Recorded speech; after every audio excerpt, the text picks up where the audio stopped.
నమస్తే, welcome to Leo. మనతో ఉన్నారు అమరావతి జేఏసీ బాలకోటయ్య గారు. సార్ నమస్తే.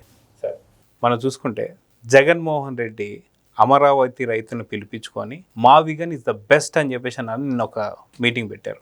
వాస్తవానికి అమరావతి జేఏసీకి అధ్యక్షులు మీరు. అసలు అమరావతికి సంబంధించి ప్రతి ఒక్కరు మీతో పరిచయం లేనటువంటి ఎవరు ఉండరు. అమరావతికి సంబంధించి నిరసనలు ఏదైతే ఉన్నాయో, దాదాపు 1631 రోజులు జరిగినటువంటి నిరసన దీక్షలు ఏవైతే ఉన్నాయో, ఇవన్నీ జరిగిన తర్వాత అమరావతి మహిళల్ని వేశ్యలని చెప్పే అన్నవారి దగ్గరికి వెళ్ళి నిజంగా అమరావతి రైతులు మావిగన్ ఇస్ ద బెస్ట్ అంటారా? నిజంగా ఇది రాసుకున్నటువంటి ఒక సాక్షి పత్రికలు కానీ ఛానల్ని కానీ ఎలా చూడాలి? ఇందాక నేను చెప్పాను ఏదో ఛాయ్లో ఒక ఇంటర్వ్యూలో, భూమి ఆకాశాలు గెలవచ్చునేమో కానీ ప్రజా రాజధాని అమరావతికి భూములు ఇచ్చిన రైతులు కానీ, అమరావతి ఉద్యమం చేసిన రైతు నాయకులు కానీ, రైతు బిడ్డలు కానీ, జగన్మోహన్ రెడ్డిని కానీ కలవరు. మొన్న నిన్న కలిసిన వాళ్ళు ఎవరు? కలిసిన అంటే బాగా చక్కగా అడిగావు. నాకు ఇటువంటి క్వశ్చన్ అంటేనే చాలా ఇష్టం. భూములు ఇవ్వని రైతులు కలిశారు. ఉండవల్లి, పెనుమాక, ఎర్రబాలెం గ్రామాలలో 2015 ల్యాండ్ పూలింగ్ చంద్రబాబు నాయుడు చేపట్టిన తర్వాత మేము రాజధానికి భూములు ఇవ్వమని చాలామంది న్యాయస్థానాలకు వెళ్ళారు. అంటే మొత్తం 34,348 ఎకరాలని 28,881 మంది రైతులు ఇవ్వగా 1,100 నుంచి 1,500 ఎకరాలని 300 నుంచి 350 మంది రైతులు మేము ఇవ్వమని తిరస్కరించారు. వాళ్ళు న్యాయస్థానాలకు వెళ్ళారు. ఆ న్యాయస్థానాలకు వెళ్ళిన రైతులే ఇప్పుడు జగన్మోహన్ రెడ్డి గారి దగ్గరికి వెళ్ళారు. అసలు వీళ్ళు జగన్మోహన్ రెడ్డి గారితోనే ఉన్నారు. వాళ్ళకే రాళ్ళ రామకృష్ణారెడ్డి గారే సలహాదారుడు, మంగళగిరి మాజీ ఎమ్మెల్యే. ఈ న్యాయస్థానాలకు పురమాయించేది వాళ్ళే. కాకపోతే ఏంటంటే ఇప్పుడు ఆ న్యాయస్థానాల్లో ఉన్న ఒక్కొక్క కేసు కూడా కొట్టివేయబడుతుంది. ఇటీవల కూటమి ప్రభుత్వం భూసేకరణ యాక్ట్ కింద నోటిఫికేషన్ ఇచ్చేసింది. అంటే భూములు ఇవ్వని రైతుల్ని కూడా భూములు తీసుకోవటానికి నోటిఫికేషన్ ఇచ్చింది. అంటే సమీకరణకి ఇవ్వని వాళ్ళని సేకరణకి రెండు పద్ధతులండి. అసలు భారతదేశంలో ఉంది సమీకరణ, అంటే భూ సమీకరణ చట్టం 2013. రైతు దగ్గర నుంచి భూమి తీసుకుంటే దానికి ఇంత నష్టపరిహారం ఇవ్వాలని దానికి సంబంధించిన అమెండ్మెంట్స్ ఉన్నాయి. కానీ నాటి చంద్రబాబు నాయుడు గారి ప్రభుత్వం రైతులకి నష్టపరిహారం ఇచ్చే పరిస్థితి లేదు. కాబట్టి దేశంలోనే కొత్తగా భూ సమీకరణ పద్ధతులు, అంటే భూ సేకరణ పద్ధతిలో ల్యాండ్ పూలింగ్ సిస్టాన్ని ఏర్పాటు చేశారు. అంటే రైతుల దగ్గర నుంచి భూములు తీసుకొని వాళ్ళకి కొంత రెసిడెన్షియల్ ప్లాట్ ఇచ్చి లేదా కౌలు ఇచ్చి వాటిని అభివృద్ధి చేయడం ద్వారా ఇచ్చిన భూమికి పూర్తి న్యాయం జరిగే విధంగా ఒక సిస్టాన్ని పెట్టుకున్నారు. తద్వారా రాజధాని కూడా రాష్ట్రానికి వచ్చే విధంగా పెట్టుకున్నారు. దానికి వీళ్ళందరూ వ్యతిరేకించి ఇవ్వలేదు. ఇప్పుడు ఇవ్వాల్సిన సమయం ఆసన్నం అవుతుంది కాబట్టి లీగల్ బ్యాటింగ్ కూడా ముగిసే దశకు వచ్చింది కాబట్టి జగన్మోహన్ రెడ్డి గారి దగ్గరికి వెళ్ళారు. వాళ్ళకి మావిదాని గురించి చెప్పిండు, ప్రచారకర్తలుగా పని చేస్తారు అని. వాళ్ళు బెజవాడ వాళ్ళే ఉండవల్లి వాళ్ళే. వెరసి వీళ్ళు ఎందుకు ఇవ్వలేదంటే ప్రధానంగా కారణం, ఈ ఉండవల్లి రైతులకు సంబంధించిన భూములు చాలా ఎక్కువ ధర ఉంటుంది. మీకు దాదాపు ఎకరం వచ్చేసి అప్పట్లోనే 6 కోట్లు ఉండేది. ఎకరం 6 కోట్లు. ఇప్పుడు దాదాపు 10 కోట్ల దాకా ఉంది. 10 కోట్ల రూపాయలు విలువ చేసే భూమిని ఈ ల్యాండ్ పూలింగ్ సిస్టమ్ ద్వారా ఇవ్వటం వలన మాకు అంతగా లబ్ధి చేయకూడదు అనేది వాళ్ళ బాధ. ఈ వెళ్ళిన రైతులందరూ కూడా వ్యవసాయం చేసే రైతులు కూడా కాదు, పొలాలను కౌలుకి ఇచ్చేవాళ్ళు. మీరు ఆ కట్టు బట్ట చూసినా కూడా అర్థమవుతుంది. మంచి టీషర్ట్ జీన్స్ ఇలా అరగబడతారా, పొలం దున్నుతారా, లేదా కౌలుకి ఇస్తారా, తప్పేం కాదు. కౌలుకి ఇవ్వడం తప్పేం కాదు, వాళ్ళ రైతులని కూడా నేను అనను. కాకపోతే నేనేమంటానంటే జగన్మోహన్ రెడ్డి గారి దగ్గరికి వెళ్ళడం కంటే ఆ నారాయణ గారి దగ్గరకో, పెంపసాని చంద్రశేఖర్ గారి దగ్గరకో, దీనికి ఒక కమిటీ ఉంది కదా, ఆ కమిటీ దగ్గరికి వెళ్తేనే ఒక పరిష్కారం లభిస్తుంది. పైపెచ్చిందంటే 10 మంది నడిచేది త్రోవ అవుతుందండి. ఇప్పుడు 10 మంది నడిచారు రాజధానిలో, అంటే 28,801 మంది రైతులు నడిచారు. లేకపోతే ఏమవుతుందంటే ఆ సిఆర్డిఏ పని విధానంలో అవరోధాలు ఏర్పడతాయి. ఆ చిన్న చిన్న భూములు ఇవ్వకపోవటం వలన. అంటే ఒక రోడ్డు వస్తుందనుకోండి, సీడ్ యాక్సిస్ రోడ్డు, మధ్యన నీ ఎకరం పొలం ఉందనుకోండి, ఈ ఎకరం పొలం నువ్వు ఇవ్వలేదు అనుకోండి, రోడ్డు కట్ అయిపోద్ది కదా. మరి ఎకరాన్ని మరి తీసుకోక తప్పదు కదా ప్రభుత్వానికి. లేకపోతే అది పరిపూర్తి కాదు కదా. అన్ని కోట్ల రూపాయల సీడ్ యాక్సిస్ రోడ్డు పని మీకు అలాగనే జరిగింది. అక్కడ మీరు సీడ్ యాక్సిస్ రోడ్డు మణిపాల్ ఆసుపత్రి దగ్గర గుంటూరు హైవే కలవాల్సిన సీడ్ యాక్సిస్ రోడ్డు కలవలేదు. కేవలం ఆల రామకృష్ణారెడ్డి గారు చేసిన పని అది. అందుకని అక్కడ ఏంటంటే మీకు ఒక్క మాట కూడా చెప్తాను సార్, 100 మందితో మనం చేస్తున్న ఏ పని అయినా సరే ఒక 5గురు 6గురు వ్యతిరేకించే వాళ్ళు ఉంటారు. 5 సమానంగా ఉండవు అని అన్నట్టుగా. ప్రజాస్వామ్యంలో ప్రభుత్వాలు ఏర్పడేటప్పుడే అన్ని సీట్లు ఆ ప్రభుత్వానికి ఉండవు కదా, ఎమ్మెల్యేలు. అవును. ఇప్పుడు 175 మాకుంటే 123 మాకు ఉన్నాయి, 11 ఆయనకు ఉన్నాయి కదా. అలాగే తెలంగాణలో 5 సీట్లు రేవంత్ రెడ్డి గారికి. అంటే ఎవరైతే మెజారిటీ ఉంటుందో మెజారిటీనే పరిపాలన అవుతుంది, ప్రజాస్వామ్యం అవుతుంది. అవును. ఆ విధంగా ఇబ్బంది పడ్డ ఆ 30-40 మంది రైతులు జగన్మోహన్ రెడ్డి గారిని కలిశారు. దాన్ని ఇప్పుడు మీరు అన్నట్టుగా ఏంటంటే వాళ్ళ సోషల్ మీడియా, వాళ్ళ మీడియా అమరావతి రైతులకు ఏదో అన్యాయం జరిగిపోయింది, వాళ్ళు జగన్మోహన్ రెడ్డి అంటే అమరావతి రైతులు జగన్మోహన్ రెడ్డి కలవటం ఏంటి? అరే 1631 రోజులు ఉద్యమం చేసింది రైతులు జగన్మోహన్ రెడ్డి దగ్గర వెళ్ళడం ఏంటి అని తిప్పి చూపిస్తున్నారు. ఇప్పుడు బాలకోట కలిసినట్టుగా ఉంది జగన్మోహన్ రెడ్డి గారు. అంటే ఇదేంటంటే తెలియని ప్రపంచానికి కొంత కన్ఫ్యూజ్గా ఉంటుంది. ఇప్పుడు నా మెడలో ఆకుపచ్చని కళ్ళువా ఉండి నీ పేడలో ఆకుపచ్చని కళ్ళువా ఉంటే నిన్ను రైతు అనుకుంటారు, నన్ను రైతు అనుకుంటారు. కానీ నిజమైన రైతు ఎవరనేది చూస్తే కానీ తెలుస్తుంది. అలా పబ్లిసిటీకి వాడుకుంటున్నారు. మీకు ఈ మధ్య వచ్చిన పుకార్లు మొత్తం కూడా సార్, అమరావతిలో 2 లక్షల కోట్ల రూపాయలు ఖర్చు పెడుతున్నారు. యాడుండే 2 లక్షల కోట్లు, అప్పులు మాట్లాడుకుంది 60,000 కోట్లు, టెండర్లు పిలిచింది 40,000 కోట్లు, పనులు జరుగుతుంది 34,000 కోట్లు. దీన్ని 2 లక్షల కోట్లు చేశారు. ఇంకా వేరే విహారంగా సాక్షి ఛానల్లో అయితే 360 లక్షల కోట్ల రూపాయలు అప్పు తెచ్చారు అమరావతి కోసమే అని. బడ్జెట్ మొత్తం కూడా అందులో పెడుతున్నారు అంటున్నారు. మళ్ళీ అదే వాదన రాయలసీమ నుంచేసి మళ్ళీ ఆ మేధావుల ఫోరమని పెట్టడం, ఓ రాయేయటం. ఎక్కడ పెడుతున్నారు చెప్పండి? ఇప్పుడు రాజధాని అమరావతిలో జగన్మోహన్ రెడ్డి గారికి ఇటీవల కూడా పెట్టాల. చంద్రబాబు నాయుడు కట్టిన అసెంబ్లీలో ఉండదు కదా, చంద్రబాబు నాయుడు గారు కట్టిన సచివాలయంలో ఉన్నారు కదా, అదే హైకోర్టు పనిచేస్తుంది కదా. మరి ఆయన కట్టిన హైకోర్టు, ఆయన కట్టిన అసెంబ్లీలో పనిచేస్తూ మరి రాజధాని ఇక్కడ ఉండకూడదని అంటాడేంటి? అంటే ఈ విధమైన ఈ ప్రచారాలు ఈ మధ్య ఏంటంటే సోషల్ మీడియా వచ్చిన తర్వాత కానుపుంకాలుగా తప్పుడు ప్రచారం ఎక్కువ చేస్తూ ఉంటారు. జగన్మోహన్ రెడ్డి గారు ఇందులో మరి సిద్ధహస్తులు. నాకు తెలిసి అయితే ఈ మధ్య దాదాపు ఒక 50-60 యూట్యూబ్ ఛానల్స్ కూడా వాళ్ళు హైదరాబాద్లో లైన్లో పెట్టుకున్నారు. ఇదే పని. ఇప్పుడు అంబటి రాంబాబు గారు చంద్రబాబు నాయుడు గారిని అమ్మ అయ్య అని తిడితే తప్పులేదు, కానీ అక్కడ తెలుగుదేశం కార్యకర్తలు నిరసన వ్యక్తం చేస్తే చంద్రబాబు నాయుడు గారు కాపు టైగర్, జగన్మోహన్ రెడ్డి గారు ఇచ్చే బిరుదు అంబటి రాంబాబు కాపు టైగరు. మరి కన్నబాబు ఏ టైగరు, బొత్స ఏ టైగరు, లేదా పేర్ని నాని ఏ టైగరు, ఇలా బిరుదులు. అంటే ఉన్నటువంటి ఒక ముద్రగడ పద్మనాభం గారిని రెడ్డి కింద కన్వర్ట్ చేశారు.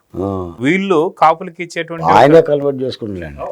ముద్రగడ పద్మనాభం గారే కాపుల్లో మనం ఇంతకాలం జీవించాం, రెడ్డి కులంలో జీవిద్దామని చెప్పి ఆయన కుటుంబ సభ్యులు కూడా వ్యతిరేకించారు. వాళ్ళ అమ్మాయి కూడా జనసేనలో చేరినట్టుంది, ముద్రగడ పద్మనాభం గారి కూతురు కూడా.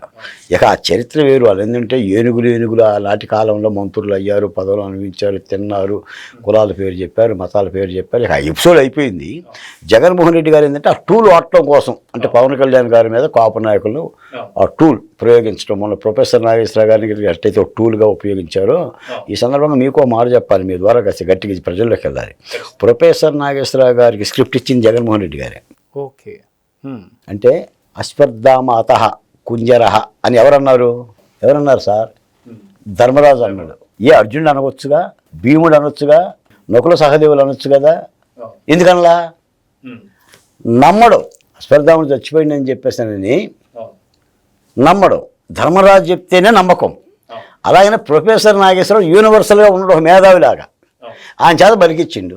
ఇప్పుడు ఆయన కూడా బలి తీసుకున్నట్టే, అంతే కదా. అమిత్ షా గారు, పవన్ కళ్యాణ్ గారు, మనోహర్ గారు కలిస్తే ఈయన అక్కడే దగ్గరుండే చూసినట్టుగా ఇలా అన్నాడని చెప్పేసి బలికిచ్చింది. అది వైరల్ అయిపోయింది. ఈ వైరల్ ఎంతవరకు పోయింది? తెలంగాణ మేధావులు వర్సెస్ ఆంధ్రప్రదేశ్గా వెళ్ళిపోయింది. ఇంకా ఎంతవరకు వెళ్ళింది? పవన్ కళ్యాణ్ గారు హైదరాబాద్తో పని ఏంటి అనేంతవరకు వెళ్ళింది. పితామహుడు ఎవరు? అస్పర్ధామాత కుంజరహ. స్క్రిప్ట్ ఇచ్చింది ఎవరు? జగన్మోహన్ రెడ్డి గారు. ఊరినే మాట్లాడతాడేంటి ఆయన, ప్రొఫెసర్ నాగేశ్వరరావు? ఇదే అంశంలో మనం చూసుకుంటే అక్కడికి వచ్చినా సరే మళ్ళీ అమరావతి. యాక్చువల్గా మీరు అమరావతి జేఏసీగా ఉంటూ అమరావతి గురించి ఇంతమంది మాట్లాడుతున్నారు. పేర్ని నాని 4 చుక్కలు పడితే మునిగిపోద్దని చెప్పి అంటున్నారు. నిన్నగాక మొన్న కల్వకుంట్ల కవిత గారు కూడా వచ్చేసి ఖచ్చితంగా మునిగిపోయి అమరావతిని చూసుకోకపోండి అని చెప్పి అంటున్నారు. అంటే కాళేశ్వరంలోకి కుంటుపడితే ఆ నీళ్లు అమరావతిలోకి వస్తున్నాయా? ఎలా చూడాలంటారు? మీకు జగన్మోహన్ రెడ్డి గారి దగ్గర కుప్పలు తెప్పలుగా డబ్బు ఉందండి. ఇప్పుడు 5 ఏళ్ల పరిపాలన కాలంలో దోసుకున్నదే ఉంది కదా సార్. మీరు వాళ్ళ పిఎల్ఏ చూస్తున్నారు సార్. అవును, 1000 కోట్లు. కే అన్నారు. అవును, కే నాగేశ్వర. 100 కోట్లు ఒక పాత్రికేయుడి దగ్గర. రాజకశిరెడ్డి జెట్ విమానాలు, పబ్బులు, కబ్బులు, అట్టపెట్టెల్లో డబ్బులు, ఈ డబ్బంతా ఉందండి. రేపు 28 ఎన్నికలకు ఉపయోగపడవచ్చు కదా కవిత గారికి, జగన్మోహన్ రెడ్డి గారు. ఏ కథ బాసటగా నిలబెడితే మన సొమ్మేం పోయింది, అది మన రాష్ట్రం కాదు కదా. అందుకని నీళ్లు తోడేసుకోండి, మీకు అమరావతి కట్టుకోవడమే చేత కాదు, అమరావతిలో నీళ్లు తోడేసుకోండి అని అంటున్నారు. ఆమె పార్టీ అధినేత. వచ్చి తోడమనండి అమరావతిలో నీళ్లు, మేము తోడలేకపోతే నువ్వు వచ్చి తోడు. ఇప్పుడు ఏది పడితే అది మాట్లాడితే చెల్లుబాటు అవుతుంది కొనుటండి. అదొక రాజధాని, రైతుల భాగస్వామ్యం ఉన్న రాజధాని, మహిళల పోరాటాలు చేసిన రాజధాని. మీరు ఒక మహిళా నాయకురాలు, ఒక పార్టీ అంటే నువ్వు తెలంగాణ అస్తిత్వానికి నాయకురాలు అవ్వాలని మీ నాన్నగారి పార్టీని కూడా వెనకనెట్టి 2.0గా టీఆర్ఎస్గా మీరు ముందుకు రావాలని, మీ నాన్నని మీ అన్నయ్యని జనం మర్చిపోవాలని, we are only the patent rights Telangana అని చెప్పిన అస్తిత్వవాదం కోసం చేసిన ఒక కామెంట్, రాజకీయ కామెంట్. అక్కడే నీళ్లు మునిగిపోతుంది కాదు. పవన్ కళ్యాణ్ గారిని అన్నా, నా రాజధాని అమరావతిని అన్నా, మేము తెలంగాణ వాదం మీద, దాని యొక్క స్థిరత్వం మీద, అస్తిత్వం మీదే మేము బతుకుతున్నామని ఇక్కడ ప్రజలను ఆకర్షించడానికి, ఇక్కడ ఓటర్లకు చెప్పడానికి, రేపు జిఎంసీ ఎన్నికలు ఉన్నాయి కదా హైదరాబాద్ ఎన్నికల్లో, దానిలో లబ్ధి పొందడానికి స్థానికతను లేపుకోవడం కోసం మాట్లాడింది. ఇప్పుడు ఈ రోజున ఏంటంటే అందుకని పవన్ కళ్యాణ్ గారు కూడా అన్నది, ఇప్పుడు ప్రాంతీయవాదం అంటే ప్రాంతం మీద అభిమానం ఉండటం వేరు, ప్రాంతం మీద ఉన్న అభిమానంతో ఉన్మాదంగా మాట్లాడటం వేరు. ఇది ఉన్మాదపు చర్య. మీరు నా ఊరు రావద్దు అని అంటే ఉన్మాదం అవుతుంది. నా ఊరంటే నాకు ప్రేమయా, నీ ఊరికంటే అది ప్రేమ అవుతుంది. అంతే. ఈ ద్వేషాన్ని రగిలిచ్చే పద్ధతి వాళ్ళ రాజకీయం కోసం. జిఎంసీ ఎన్నికల్లో కానీ రేపొద్దున ఒక 2 ఏళ్లలో తెలంగాణ ఎన్నికలు ఉన్నాయి కదా సార్. మీకు తెలంగాణలో కూడా మాట్లాడుతున్న కాంగ్రెస్ నాయకులు కూడా వాళ్ళ అస్తిత్వం కోసమే మాట్లాడారు తప్ప కాంగ్రెస్ సిద్ధాంతం కాదు అది. రాహుల్ గాంధీ ఏం చెప్పలేదు, సోనియా గాంధీ ఏం చెప్పలేదు, రేవంత్ రెడ్డి గారు చెప్పలేదు. వాళ్ళ అస్తిత్వం కోసమే. ఇప్పుడు కేటీఆర్ గారు ఒరిస్సా బాగలేదా, మహారాష్ట్ర బాగలేదా ఎన్నికల ప్రచారానికి? ఇప్పుడు చంద్రబాబు నాయుడు గారు తమిళనాడు బాగలేదా, రేవంత్ రెడ్డి గారు తమిళనాడు బాగలేదా? ఆర్కే రోజా గారు వైసీపీ టీం అంతా తమిళనాడు డిఎంకే. ఈ బ్యాచ్ని పక్కన పెట్టడం లేదు, సుబ్రహ్మణ్యం వాళ్ళ గురించి మాట్లాడదాం. వైసీపీ బ్యాచ్ ఎందుకు? ఇప్పుడు రేవంత్ రెడ్డి గారు ఎన్నికల ప్రచారానికి పోయారా? ఇప్పుడు కర్ణాటక శివకుమార్ గారు ముఖ్యమంత్రి, ఆయన కూడా ఎన్నికల ప్రచారానికి పోతారు కదా. మెదక్లో ఇందిరాగాంధీ పోటీ చేసింది కదా, పివి నరసింహరావు గారు నంద్యాల పోటీ చేశారు కదా. ఎవడంటే అద్దులు గీసేది అంటే మరి దాన్ని ఏమంటారు అంటే, ఇప్పటి వరకు ఏంటంటే మాకు కనుక ఆంధ్రప్రదేశ్లో కులాల పిచ్చి ఎలా ఉంటుందో తెలంగాణలో కూడా కొంతమందికి, ఈ మాట అండర్లైన్ చేయండి, నాట్ ఆల్, కొంతమందికి ఆ ప్రాంతీయ ఉన్మాదంతో బతుకుతుంటారు. వాళ్ళకి అది అవసరం, ఎక్స్పోజింగ్ అవసరం. వెంటనే ఎప్పుడైతే ప్రొఫెసర్ కె నాగేశ్వరరావు గారు మాట్లాడారో వెంటనే ఎక్స్పోజింగ్ పర్సన్స్ అంతా వచ్చేసారు. నీ కాలు తెస్తాం, నీ చెయ్యి తెస్తాం, నీ నాలుగు వస్తాం, నీ చెప్పు చూపిస్తున్నాం అని ఈ టైపులో మాట్లాడి ఎక్స్పోజింగ్ అని మాట్లాడారు. ఆ రాత్రి ఇంటికి వెళ్ళిపోయి దుప్పటి లోపల పడుకున్నారు. ఇప్పుడు పవన్ కళ్యాణ్ గారు చెప్పారు, నేను ఎక్కడే పాత్రికేయ సమావేశం పెడుతున్నాను ఎందుకంటే మన డోర్ నెంబర్ తెలియటానికి అని. మరి వెళ్ళి ట్రై చేయండి. అసలు పవన్ కళ్యాణ్ గారు హైదరాబాద్లో ఉంటున్నాడు కదా, బాబు గారు కూడా రోజు ప్రతి ఆదివారం వస్తున్నారు కదా, నువ్వెవడు ఉంటున్నా అసలు? ఏనేదో మీ అయ్య జాగీర్ అని అంటే ఆ పొన్నం ప్రభాకర్ గారు అయ్యో మా అయ్య జాగీరే అంటాడు ఆయన. ఎప్పుడు కన్నా చెప్పింది వాళ్ళమ్మ, ఎప్పుడు కన్నదండి వాళ్ళమ్మ నాన్న. అది ఏమంటారు? ఉన్మాదపు చర్య అంటారు కదా. ఒక మాట ఏంటంటేనండి, ఏదేమైనా కులోన్మాదం కానీ, మతోన్మాదం కానీ, ప్రాంతీయ ఉన్మాదం కానీ వెరసి ప్రజలకే నష్టం అండి. అంటే కొంతమంది పరాన్న బుక్కులాగా దాని మీద బతుకుతుంటారు. ఇది కూడా ఉగ్రవాదం లాంటిదే, తీవ్రవాదం లాంటిదే. తాలిబాన్లకి ఇలా మాట్లాడే వాళ్ళకి తేడా ఏంటంటే, జగన్మోహన్ రెడ్డి గారు నేను అడుగుతున్నాను మిమ్మల్ని, నువ్వు వస్తే నీ నాలుకకు వస్తాం, నీ కాలు తీస్తాం, నువ్వు ఎవడవరా మా ఊరు రావటానికి, హైదరాబాద్ రావటానికి, నీకేం పనిరా, తన్ని తరిమేస్తాం, ఇక్కడ ఆ ఛానల్ ఉన్నాయి ఈ ఛానల్ ఉన్నాయి అని చెప్పేసి మాట్లాడుతుంటే తాలిబాన్లకి వీళ్ళకి తేడా ఏమని చెప్పండి సార్. లుక్అవుట్ నోటీసులు ఇవ్వాలండి వాళ్ళకి చట్టం. కొన్ని అంశాల పట్ల భావ ప్రకటన స్వేచ్ఛ అని ఒక దాన్ని అడ్డు పెట్టుకొని ఆర్టికల్ 19ని బరితెగింపుగా మాట్లాడితే అది భావ ప్రకటన స్వేచ్ఛ ఎలా అవుతుంది? దేశ భద్రతకు అది విఘాతం కలుగుతుంది. ఇప్పుడు పవన్ కళ్యాణ్ గారు స్పష్టంగా అదే చెప్పాడు. ముఖ్యంగా ఈ ప్రజలు, ఈ దేశంలో ప్రజలకు ముందు దేశం కావాలి, తర్వాత రాష్ట్రం కావాలి, తర్వాత జిల్లా కావాలి, తర్వాత ఊరు కావాలి. నువ్వు దేశాన్ని అఘోరపరిచేది ఏ జనగణ మంగళ పాడరా, ఉందే మాత్రం మాటరా అంటే నీదే తెలంగాణ. 1 కోటి మంది ఉన్న భాగ్యనగరంలో ఎన్ని రాష్ట్రాల ప్రజలు బతుకుతున్నారు, ఎన్ని మార్వాడి కుటుంబాలు ఉన్నాయి, మరి పారిశ్రామికవేత్తలు రావచ్చు అంట, పారిశ్రామికవేత్తలు రావచ్చు, పెట్టుబడులు పెట్టవచ్చు, మీకు సందాలు ఇవ్వచ్చు, దందాలు చేయొచ్చు, కాంట్రాక్టులు రావచ్చు, మీకు ట్యాక్స్లు కట్టవచ్చు, అని చేయొచ్చు, దందాలు చేయొచ్చు. మీరు దందాలు చేయొచ్చు, చందాలు ఇవ్వచ్చు, కానీ రాజకీయ పార్టీలు మాత్రం పెట్టుకోకూడదంట. పార్టీలు పెట్టుకోకూడదు, పోటీ చేయకూడదు. అంటే ఏంటిది ఇది? కానీ ఈ విధమైన చర్యల మూలాన మొన్న ఆ మధ్య చంద్రబాబు నాయుడు గారు అరెస్ట్ అయినప్పుడు కూడా మన కేటీఆర్ గారు అంటారు కదండి, మీ పంచాయతీ ఏమైనా ఉంటే మీ రాష్ట్రంలో పంచాయతీ చూసుకోవాలి తప్ప ఇక్కడ ధర్నాలు ఏంటి అని జగన్మోహన్ రెడ్డి గారికి బాసటగా వెరసి ఏమైంది? తర్వాత ఫలితాలు చూసాం మనం ఏం జరిగింది. ప్రజలు అలానే శిక్షిస్తారు. సో ఫైనల్గా బాలకోటే గారు, వాస్తవానికి అమరావతి అభివృద్ధి ఇప్పుడు ఎలా జరుగుతుందో మనం చూస్తున్నాం. చాలా స్పీడ్గా జరుగుతుంది. రాత్రి పగలు లైట్లు వేసుకొని మరి దాదాపు 50,000 మంది పైచీలకు పనిచేస్తూ వస్తున్నారు. అయితే ఇలాంటి అభివృద్ధిని కూడా పూర్తిగా అడ్డుకట్ట వేస్తానికి అని చెప్పి జగన్మోహన్ రెడ్డి ప్రయత్నాలు అన్నిగా పూర్తిగా విషం కక్కుతూనే ఉన్నారు. ఎందుకని జగన్మోహన్ రెడ్డి ఇల్లుని ముట్టడించలేకపోతున్నారంటే ఏం చెప్తారు? దీనికి ప్రధానమైన కారణం చంద్రబాబు నాయుడు గారేనండి. చంద్రబాబు నాయుడు గారు అలాంటి నిర్ణయాలు తీసుకుంటే ఆపేస్తారండి. నిజంగా చెప్తున్నా, చంద్రబాబు నాయుడు గారికి వినబడే విధంగా చెప్తున్నా. అలా జగన్మోహన్ రెడ్డి గారు ఇంటి మీదకి వెళ్దామని ఎవరైనా ఆలోచించినా, అక్కడ ధర్నా చేద్దామని ఆలోచించినా చంద్రబాబు నాయుడు గారు ఎట్టి పరిస్థితులు ఊకోడండి. ఎందుకంటే సోషల్ మీడియాలో తెలుగుదేశం పార్టీ కార్యకర్తే భారతిరెడ్డి గారిని ఏదో అనుకున్న మాట అన్నాడని తెలుగుదేశం పార్టీని కేసు పెట్టి జైలు పంపించిందండి. కానీ అక్కడ విషయంకి అక్కడ ఆపడం లేదు కదా. ఎన్నాళ్ళు సాగిస్తా సార్, నువ్వు విషం గొక్కుతున్నావా, నోట్లో ఉన్న బువ్వ గొక్కుతున్నావా కాదు. చంద్రబాబు నాయుడు గారికి తెలిసింది ధర్మ పరిపాలన, చట్ట పరిపాలన, న్యాయ పరిపాలన. ఆయన ఆ ధర్మ పరిపాలనతోనే వెళ్తాడు తప్ప. ఏమండి, నేను అడుగుతున్న జగన్మోహన్ రావు గారు, ఆయన చేతికి కత్తిచ్చి సాక్షిలో నిలువెత్తు ఫోటో చేస్తే చంద్రబాబు నాయుడు గారు చర్య తీసుకున్నాండి. మీకు నాకు అనిపించింది ఈసారి చంద్రబాబు నాయుడు గారు ముఖ్యమంత్రి అవ్వడం సాక్షిని మూసేస్తాడని. మూసేశాడండి, తెరిసే ఉందిగా. ఇప్పుడు అనకూడని మాటలు అంటున్నారు కదా. ఎక్కడైనా కూడా ఇప్పుడు సోషల్ మీడియాలో కూడా చట్టం తీసుకుంటున్న చర్యలే. ఎక్కడ కూడా చంద్రబాబు నాయుడు గారు ఇన్వాల్వ్ అయిపోయి ఈ చర్య తీసుకోండి చెప్పి చెప్పడం. అది చట్టం తన పని తాను చేస్తుంది. రెడ్ బుక్ అన్నా, రెడ్ బుక్ రాజ్యాంగం అన్నా ఇదే తప్ప జగన్మోహన్ రెడ్డిలాగా గొంతులు కోసే చరిత్ర లేదు. మీకు చంద్రబాబు నాయుడు గారి సభ మీద రాళ్ళు వేశారు, చెప్పులు వేశారు. డీజీపీ ఏం చెప్పాడు? ప్రజలకు భావ ప్రకటన స్వేచ్ఛ ఉంటుంది అన్నాడు. జగన్మోహన్ రెడ్డి గారు ఏం చెప్పాడు? మా కార్యకర్తలకు బీపీ వస్తుంది, షుగర్ వస్తుంది, బ్లడ్ ప్రెషర్ వస్తుంది అని చెప్పాడు. కానీ అలా చంద్రబాబు నాయుడు గారు చెప్పే పరిస్థితి లేదు. పట్టాభి గారి మీద దాడి జరిగినప్పుడు దేవాలయం లాంటి తెలుగుదేశం పార్టీ కార్యాలయాన్ని ధ్వంసం చేశావు. బోండా ఉమామహేశ్వరరావు గారు బుద్ధ వెంకన్న మీద బడిత తీసుకొని అక్కడ తెనాళ్ళు దాడి చేయించావు. నువ్వు వాడికి పదవులు ఇచ్చావు. ఎవడైతే దాడి చేస్తే వాళ్ళకి పదవులు ఇచ్చావు.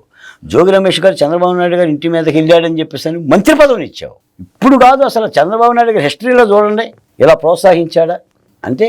చంద్రబాబు నాయుడు గారికి ఉండే పరిపాలనా విధానం అది, జగన్మోహన్ రెడ్డి గారికి ఉండే పరిపాలనా విధానం అది. నేను అందుకని చాలా డిబేట్లో చెప్తూ ఉంటా, ప్రకృతి వికృతి అని చెప్పిన ఒక పట్టికేసుకొని మంచి చెడులాగా, నలుపు తెలుపు, న్యాయం అన్యాయం, ధర్మం అధర్మం ఇలా వేసుకుంటే ఈ వికృతి గుణాలన్నీ కూడా జగన్మోహన్ రెడ్డి గారు వస్తాయి. వినాశనం, అభివృద్ధి అంటే ఆ విధమైన పరిపాలనని చూసి చెప్తున్నాం మేము, చూడకుండా చెప్పడం వల్ల.